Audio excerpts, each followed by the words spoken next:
Okay, તો થોડું revise કરી લઈએ.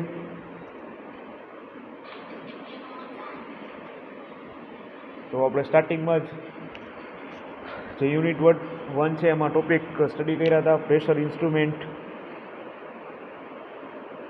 ઓકે, થોડું રિવાઇઝ કરી લઈએ. પ્રેશર ઇન્સ્ટ્રુમેન્ટ, તો એના વિશે સ્ટડી કર્યું હતું બરાબર. એની એક્યુરસી ઓફ મેનોમીટર, રેન્જ કેટલી હોવી જોઈએ, મટીરિયલ સિલેક્શન કેવી રીતે થવું જોઈએ, પછી ટાઈપ ઓફ માઉન્ટિંગ જોયું હતું, પછી એની કોસ્ટ જોઈ હતી. ઓકે,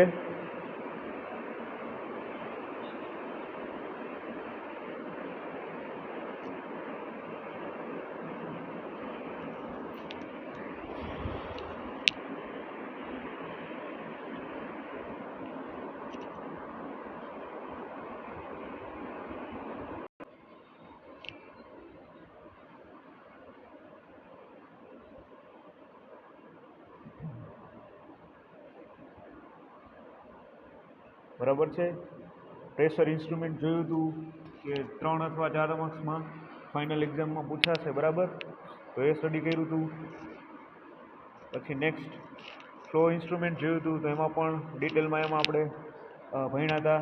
લાઇન સાઇઝ કેટલી હોવી જોઈએ, રેન્જ, પછી એની ફ્લુઇડ કેરેક્ટરિસ્ટિક કેટલી હોવી જોઈએ, પછી જે ઇફેક્ટ છે કોરોઝિવ એ કેવું હોવું જોઈએ બરાબર. પછી ટાઈપ ઓફ માઉન્ટિંગ જોયું હતું, પછી type of function, phase of flow, type of sensing, type of signal, cost બરાબર. એ બધું આપણે ડિટેલમાં સ્ટડી કરેલું છે બરાબર. એ જ રીતે લેવલ ઇન્સ્ટ્રુમેન્ટ સ્ટડી કર્યું હતું, તો એમાં પણ રેન્જ કેટલી હોવી જોઈએ, તો સાઇટ ગ્લાસ જે વપરાતું હોય એ 900 mm જેટલું હતું બરાબર. પછી કન્ટિન્યુઅસ અને પોઈન્ટ સેન્સિંગ જોયું હતું બરાબર છે. ઓકે,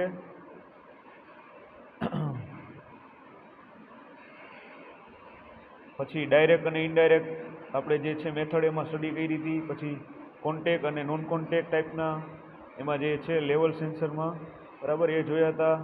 પછી ઇન્ટરનલ અને એક્સટર્નલ માઉન્ટ સ્ટડી કર્યું હતું.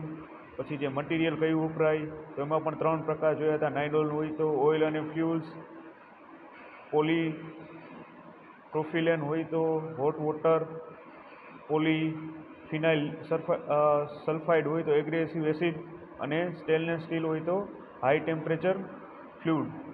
ઓકે, એ બધું આપણે સ્ટડી કરેલ છે. પછી ફ્લુઇડ કેરેક્ટરિસ્ટિક પણ સ્ટડી કરી હતી બરાબર છે. પછી કોરોઝિવ ઇફેક્ટ બરાબર. પછી ટેમ્પરેચર ઇન્સ્ટ્રુમેન્ટ ટોપિક સ્ટડી કર્યો તો એમાં પણ રેન્જ જોઈ હતી, થર્મોકપલ અને આરટીડીનું કેટલું હોય. એક્યુરસી પણ એમાં સ્ટડી કરી હતી. પછી response time, okay, type of signal બરાબર છે. એકદમ જે છે ઇઝી ટોપિક છે. ઓકે, એટલે ફાઇનલ એક્ઝામમાં આરામથી તમે લખી શકો. ઓકે, પછી કંટ્રોલ વાલ્વ પણ સ્ટડી કર્યું હતું. ઓકે, આપણે કંટ્રોલ વાલ્વ પણ સ્ટડી કર્યું હતું. એમાં પણ ફર્સ્ટ ડિટેલમાં એમાં સ્ટડી કર્યું હતું pressure drop requirement, capacity requirement, valve rangeability, પછી ફ્લો કેરેક્ટરિસ્ટિક બરાબર. અને એનું પણ કે જે બોડી ડિઝાઇન છે એમાં કઈ રીતે જે છે એ આપણે સિલેક્શન કરી શકીએ. ઓકે, આઈ હોપ આ જે ટોપિક આપણે જે સ્ટડી કર્યા છે એ બધાને ક્લિયર બરાબર. તો નેક્સ્ટ ટોપિક આજે સ્ટડી કરશું બરાબર, ઇન્સ્ટ્રુમેન્ટેશન રિલેટેડ ડોક્યુમેન્ટ્સ બરાબર. તેમાં આટલા જે છે 7 જે ટોપિક છે એ ડિટેલમાં સ્ટડી કરશું. ઓકે, ઇન્સ્ટ્રુમેન્ટેશન રિલેટેડ ડોક્યુમેન્ટ્સ, તો એમાં પહેલું જોઈએ તો પ્રોસેસ ફ્લો શીટ આવશે. પછી બીજું છે mechanical flow sheet, third is instrument index sheet, fourth loop wiring diagram, fifth flow drawing and specification, and 6 plot plans, and 7 installation details. તો એમાં જે પ્લોટ પ્લાન છે એ મોસ્ટ આઈએમપી ટોપિક છે બરાબર. ફ્લોટ પ્લાન છે એ મોસ્ટ આઈએમપી જે છે topic છે આમાં, બરાબર. તો એ ફાઇનલ એક્ઝામ જ્યારે જીટીયુની 70 માર્ક્સની હશે તો એમાં પૂછાવાના ચાન્સીસ વધારે છે.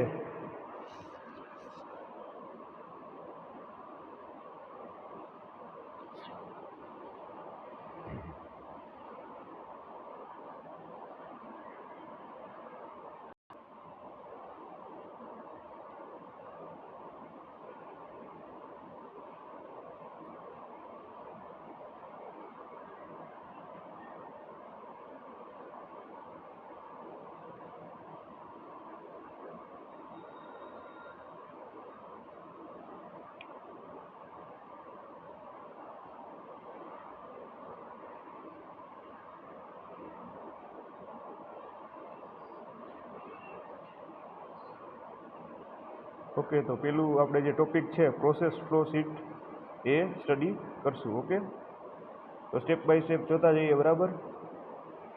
તો ફર્સ્ટ પોઈન્ટ એમાં છે કે જે મેજર લાઇનમાંથી ફ્લો પસાર થતો હોય, બરાબર, તો તેમાં જે ઉપયોગમાં લેવાતું ઇક્વિપમેન્ટ હોય એનું પિક્ટોરિયલ રિપ્રેઝન્ટેશન છે. ઓકે, પ્રોસેસ ફ્લો શીટ છે એ જે મેજર લાઇનમાંથી પસાર થતો ફ્લો હોય અને તેમાં જે ઉપયોગમાં લેવાતું ઇક્વિપમેન્ટ હોય એનું પિક્ટોરિયલ રિપ્રેઝન્ટેશન છે, બરાબર. નેક્સ્ટ પોઈન્ટ એમાં જોઈએ કે અલગ અલગ સ્ટેજમાં જે થતી પ્રોસેસ હોય એની ઓપરેટિંગ કન્ડિશન દર્શાવે છે, બરાબર. જેમ કે ફ્લો અને પ્રેશર. તો પ્રોસેસ ફ્લો શીટ હોય એ જેમાં અલગ અલગ સ્ટેજમાં પ્રોસેસ થતી હોય એની ઓપરેટિંગ કન્ડિશન દર્શાવે, બરાબર, ફ્લો અથવા તો પ્રેશર. ઓકે, નેક્સ્ટ પોઈન્ટ જોઈએ એમાં તો આમાં જે સામાન્ય રીતે મટીરિયલ જે હોય એ બેલેન્સ બતાવવામાં આવે છે. મટીરિયલ જેટલું યુઝ થતું હોય તો આ પ્રોસેસ શીટમાં એને બેલેન્સ બતાવવામાં આવે છે. ઓકે, હવે નેક્સ્ટ પોઈન્ટ એમાં જોઈએ તો મેજર લાઇન હોય તો તેનો ફ્લો ડાયરેક્શન છે એ બતાવવામાં આવે છે. જે મેજર લાઇન હોય એ શું દર્શાવે છે? ફ્લોની ડાયરેક્શન એમાં બતાવવામાં આવે છે. ઓકે, પ્રોસેસ ફ્લો શીટમાં જે મેજર લાઇન હોય એ ફ્લોની ડાયરેક્શન દર્શાવે છે, બરાબર. ફ્લોની જે ડિરેક્શન છે એ ઇન્ડિકેટ કરે છે. હવે નેક્સ્ટ એમાં જોઈએ તો જે પ્રોસેસ ફ્લો શીટમાં જે પ્રોસેસને લગતી બધી જ ઇન્ફોર્મેશન આપેલી હોય છે. ઓકે, બરાબર છે. તો આપણું આ થઈ ગયું પ્રોસેસ ફ્લો શીટ. જીટીયુની ફાઇનલ એક્ઝામમાં 3 માર્ક્સમાં પૂછાશે, બરાબર, કે એક્સપ્લેન પ્રોસેસ ફ્લો શીટ. તો તમારે આટલા ટોપિક લખી નાખવાના, બરાબર, કે મેજર લાઇનમાંથી જે પસાર થતો ફ્લો હોય અને એમાં ઉપયોગમાં લેવામાં આવતું જે ઇક્વિપમેન્ટ એનું જે છે પિક્ટોરિયલ રિપ્રેઝન્ટેશન છે. પછી નેક્સ્ટ પોઈન્ટ એ લખી નાખવાનું કે અલગ અલગ સ્ટેજમાં જે પ્રોસેસ થતી હોય એની ઓપરેટિંગ કન્ડિશન દર્શાવે છે. દાખલા તરીકે ફ્લો અને પ્રેશર. પછી નેક્સ્ટ એમાં જોઈએ તો મટીરિયલ જે બેલેન્સ હોય એ દર્શાવવામાં આવે છે. પ્રોસેસ ફ્લો શીટમાં જે મટીરિયલ હોય એનું બેલેન્સ બતાવવામાં આવે છે. અને જે મેજર લાઇન હોય એ ફ્લોની ડાયરેક્શન બતાવે છે, બરાબર. જે પ્રોસેસ ફ્લો શીટમાં મેજર લાઇન ડ્રો કરેલી હોય એ ફ્લોની જે ડિરેક્શન હોય એને બતાવવામાં આવે છે. પછી પ્રોસેસ ફ્લો શીટમાં જે પ્રોસેસને લગતી બધી જ ઇન્ફોર્મેશન આપેલી હોય છે, બરાબર. તો એકદમ જે આ ટોપિક છે પ્રોસેસ ફ્લો શીટ, તો એમાં આટલા ટોપિક તમારે લખી નાખવાના, બરાબર. એકદમ ઇઝી છે, બરાબર. એકવાર વાંચો અને લખી નાખો એટલે આરામથી યાદ થઈ જાય. ઓકે, ચલો નેક્સ્ટ ટોપિક આમાં સ્ટડી કરીએ.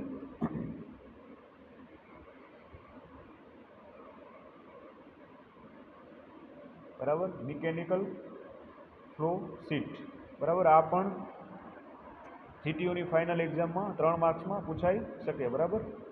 કે મિકેનિકલ ફ્લો શીટમાં છે એ માત્ર મિકેનિકલનું જે ઇન્સ્ટ્રુમેન્ટને લગતી જ બધી ઇન્ફોર્મેશન આપેલી હોય છે, બરાબર.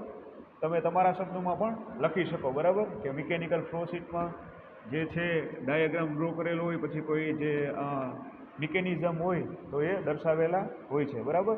તો 3 અથવા 4 ટોપિકમાં તમે 3 માર્ક્સમાં પૂછાયેલું હોય તો લખી શકો, બરાબર છે. મિકેનિકલ ફ્લો શીટ, બરાબર છે. નેક્સ્ટ ટોપિક જોઈએ ઇલેક્ટ્રિકલ લૂપ વાયરિંગ ડાયાગ્રામ, બરાબર. મોસ્ટ આઈએમપી છે topic electrical loop wiring diagram, બરાબર. તો જે ઇલેક્ટ્રિકલ લૂપ વાયરિંગ ડાયાગ્રામ છે વાયરિંગનું ગ્રાફિકલ રિપ્રેઝન્ટેશન છે, બરાબર. ઓકે, લૂપ વાયરિંગ ડાયાગ્રામ છે એ વાયરિંગનું ગ્રાફિકલ રિપ્રેઝન્ટેશન છે. ડન, બરાબર. લૂપ વાયરિંગ ડાયાગ્રામ કોઈ પૂછે તો આટલું આવડવું જોઈએ કે લૂપ વાયરિંગ જે ઇલેક્ટ્રિકલ લૂપ વાયરિંગ ડાયાગ્રામ છે એ કે વાયરિંગનું ગ્રાફિકલ રિપ્રેઝન્ટેશન દર્શાવે છે, બરાબર. નેક્સ્ટ ટોપિક જોઈએ ઇન્સ્ટ્રુમેન્ટ ઇન્ડેક્સ શીટ, બરાબર છે. તો આ જે પ્રોસેસની અંદર જે કોઈ પણ લૂપ હોય તેની સમરી બતાવતી શીટને ઇન્સ્ટ્રુમેન્ટ ઇન્ડેક્સ શીટ કહેવામાં આવે છે, બરાબર. તો ઇન્સ્ટ્રુમેન્ટ ઇન્ડેક્સ શીટ કોને કહેવામાં આવે? તો જે કંઈ પ્રોસેસ થતી હોય ઇન્ડસ્ટ્રીમાં તો એની અંદર કોઈ પણ જે લૂપ હોય તેની જે સમરી બતાવતી શીટ હોય એને ઇન્સ્ટ્રુમેન્ટ ઇન્ડેક્સ શીટ દર્શાવવામાં આવે છે,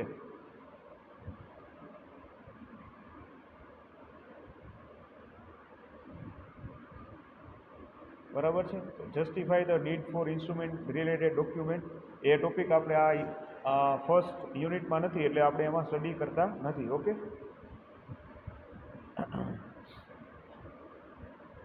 નેક્સ્ટ જોઈએ detail of instrument index sheet,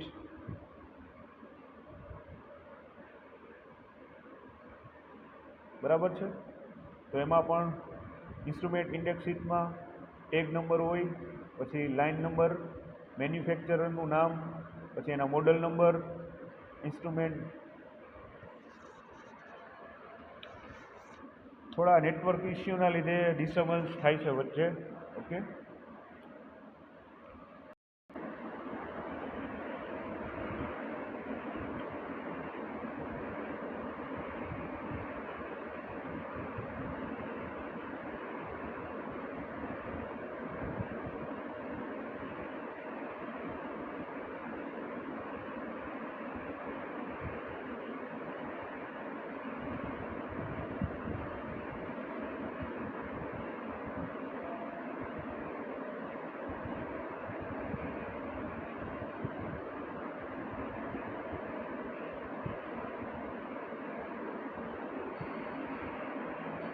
okay, બરાબર. તો ટોપિક સ્ટડી કરીએ detail of instrument index sheet.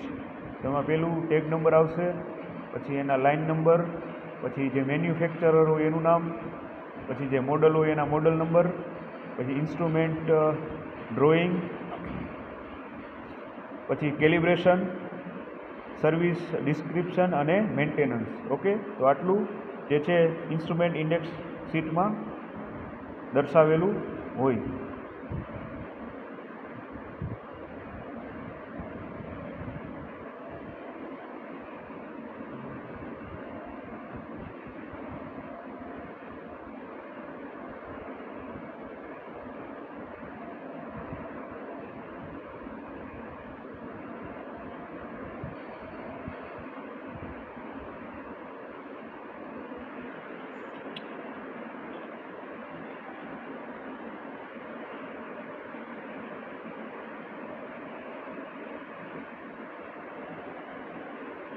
બરાબર. નેક્સ્ટ ટોપિક જોઈએ પ્લોટ પ્લાન્સ. તો કોઈ પણ લૂપના જે ઇન્સ્ટ્રુમેન્ટ હોય એની જે ઇન્ટરકનેક્ટિવિટી તથા તેનું લોકેશન દર્શાવતી શીટને પ્લોટ પ્લાન કહે છે, બરાબર. ઓકે, તો પ્લોટ પ્લાન્સ છે કોને કહેવાય કે કોઈ પણ લૂપ હોય એનું જે ઇન્સ્ટ્રુમેન્ટની જે ઇન્ટરકનેક્ટિવિટી હોય અને એનું લોકેશન જે દર્શાવતી શીટ હોય એને પ્લોટ પ્લાન કહે છે.